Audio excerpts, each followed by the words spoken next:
दुनिया के सबसे बड़े लोकतंत्र का सबसे बड़ा पर्व यानी आम चुनाव संपन्न हो चुके हैं। लोकसभा चुनाव 2024 7 चरणों में और लगभग 2 महीने तक चला। अब लोकसभा की 543 सीटों के लिए मतदान हो चुका है और साथ ही जारी हो गए हैं एग्जिट पोल्स के नतीजे। 4 जून को चुनाव आयोग द्वारा आधिकारिक नतीजे जारी किए जाएंगे, लेकिन उससे पहले पूरे देश की नजर जिन एग्जिट पोल्स पर थी वो सामने आ गए हैं। Times now Navbharat ETG exit poll के नतीजे जारी हो गए हैं और एग्जिट पोल के आंकड़ों के मुताबिक एक बार फिर प्रचंड बहुमत के साथ देश में तीसरी बार मोदी सरकार बनने जा रही है। अब सरसरी निगाह डाल लेते हैं कि देश के बड़े राज्यों में क्या स्थिति है। उत्तर प्रदेश, जहां लोकसभा की 80 सीटें आती हैं, वहां बीजेपी गठबंधन को 66 से 70 सीटें मिलने का अनुमान है। वहीं इंडिया गठबंधन को 10 से 12 सीटें मिल सकती हैं। वहीं बसपा का खाता भी खुलता दिख नहीं रहा। इस लिहाज से इंडिया गठबंधन को 2-4 सीटों का फायदा होता दिख रहा है। पश्चिम बंगाल की बात करते हैं, जहां लोकसभा की 42 सीटें हैं। यहां पर एग्जिट पोल्स के मुताबिक बीजेपी इस बार अपना अब तक का सर्वश्रेष्ठ प्रदर्शन करती हुई दिख रही है। बीजेपी को जहां 21 सीटें आती दिख रही हैं, वहीं टीएमसी के खाते में 20 सीटें जा रही हैं। कांग्रेस को महज 1 सीट मिलती दिख रही है। बिहार की बात करते हैं, जहां लोकसभा की 40 सीटें हैं। यहां एनडीए को 30 से 32 सीटें आ सकती हैं। वहीं इंडिया गठबंधन को 7 से 9 सीटें आ सकती हैं।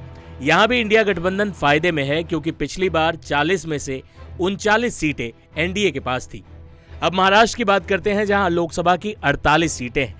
यहां एनडीए को 26 सीटें जबकि इंडिया गठबंधन को 22 सीटें मिल रही हैं, जिसकी बड़ी वजह है उद्धव ठाकरे की शिवसेना, जिसे 12 से 14 सीटें मिलने की उम्मीद है।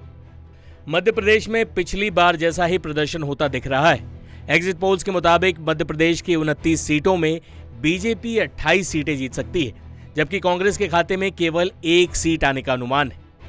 गुजरात की बात करें, जहां 26 सीटें हैं लोकसभा की, वहां बीजेपी एग्जिट पोल्स के मुताबिक क्लीन स्वीप करती हुई दिख रही है। यहां बीजेपी को 26 की 26 सीटें मिलने का अनुमान है। बात छत्तीसगढ़ की करें, जहां लोकसभा की 11 सीटें हैं।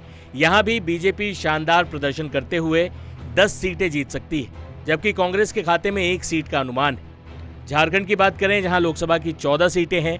यहां भी बीजेपी के 13 सीटें जीतने की उम्मीद है, जबकि कांग्रेस को 1 सीट मिलती दिख रही है। बता दें कि दक्षिण भारत में भी एनडीए ने शानदार प्रदर्शन किया है। तेलंगाना में, जहां लोकसभा की 17 सीटें हैं, बीजेपी प्लस को 9 सीटें मिलती दिख रही हैं, जबकि कांग्रेस प्लस के खाते में 6 से 7 सीट है। और ओवैसी, जो हैदराबाद से उम्मीदवार हैं, एग्जिट पोल्स के मुताबिक वो अपनी सीट जीत जाएंगे। आंध्र प्रदेश की बात करें, यहां लोकसभा की 25 सीटें हैं। यहां वाईएसआर कांग्रेस को 13 से 15 सीटें मिल रही हैं, जबकि एनडीए को 11 सीटें मिल रही हैं। ये भी एक बड़ा फायदा है एनडीए के लिए। इसके अलावा कर्नाटक की 28 सीटों में एनडीए को 23 से 24 सीटें मिलने का अनुमान है, जिसमें अकेले बीजेपी 21 से 22 सीटें जीत सकती है। कांग्रेस के खाते में 5 से 6 सीटें आने का अनुमान है। तमिलनाडु की बात करें, जहां लोकसभा की 39 सीटें हैं।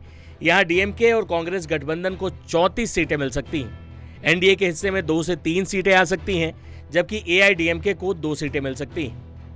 केरल की बात करें, जहां लोकसभा की 20 सीटें हैं। यहां कांग्रेस यूडीएफ गठबंधन को 14 से 15 सीटें मिल सकती हैं। एलडीएफ के खाते में 4 सीटें हैं और बीजेपी को 1 सीट मिलती हुई दिख रही है। तमाम एग्जिट पोल्स के आंकड़े यही बता रहे हैं, इसी ओर इशारा कर रहे हैं कि तीसरी बार मोदी सरकार बनने जा रही है। और वो जो 400 पार का नारा था, उसके भी करीब एनडीए जाता हुआ दिख रहा है। 4 जून का इंतजार करना चाहिए। एग्जिट पोल्स के नतीजे और वास्तविक नतीजों में कितनी समानता या कितना दुराव है, ये 4 जून को ही पता चलेगा। लेकिन एग्जिट पोल्स के नतीजों ने विपक्ष की पेशानी पर बल जरूर डाल दिए होंगे। टाइम्स नाउ नवभारत डिजिटल की रिपोर्ट।